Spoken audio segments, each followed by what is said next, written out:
Hi all, welcome to kind of like a part 2 as it were of Marquee Matchups basics video guys. So we're going to smash likes, we also sub to the channel if you're new, follow me on Twitter at GZLine, and all the links are down below guys for playlists on the channel and social media links. Basically tying in guys to the earlier video about what I basically invest in. This ties into what kind of spent and what do I roughly cover, and we've got quite a lot to cover guys, so hopefully you find this really useful. What we're roughly covering guys, we've got several Marquee Matchups kind of covered in the next few weeks. So for example we've got Kolar who plays in the Super League. Trabon Sport is kind of a game, I believe it's Christmas Day I believe is the game, and that's kind of an interesting Marquee Matchup game that could crop up. And so we've got quite a few of these Super League players on the cheap, on the no risk method, but they're decent enough stats, but they're also already selling for a little bit extra than you should, like $450.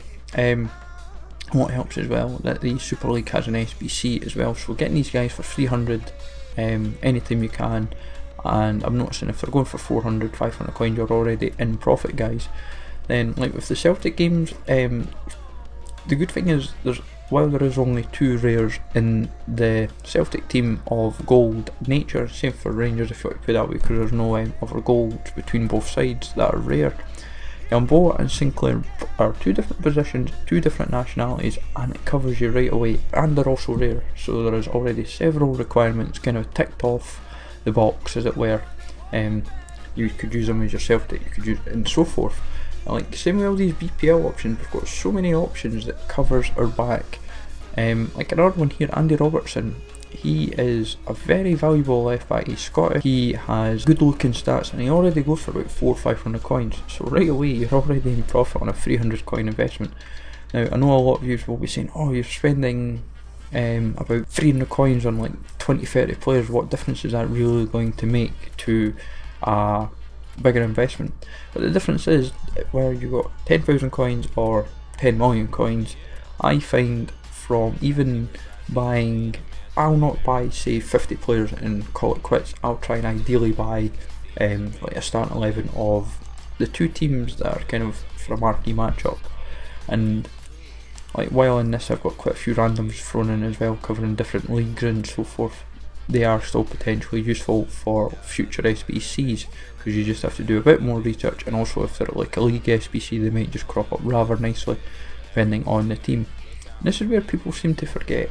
If you've put like in this instance guys, I've put an investment of 10,500 coins in all told, and just now roughly it looks about 100 coins per player after, like so if every player that's the non-rare is selling for 400 and every rare was selling for 700, I'm roughly making about 1,500 coins after tax on my investment at the moment on 34 players.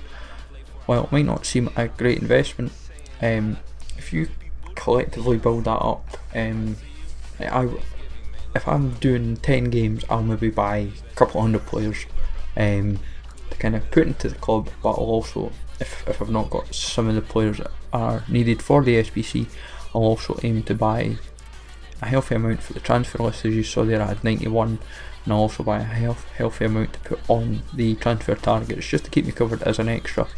So I might end up with about 120-130 players to kind of sell. And what you find is guys, from maybe what you assume at first could be like a 10-20k investment, in reality you're spending maybe say 50,000 coins just on investing alone.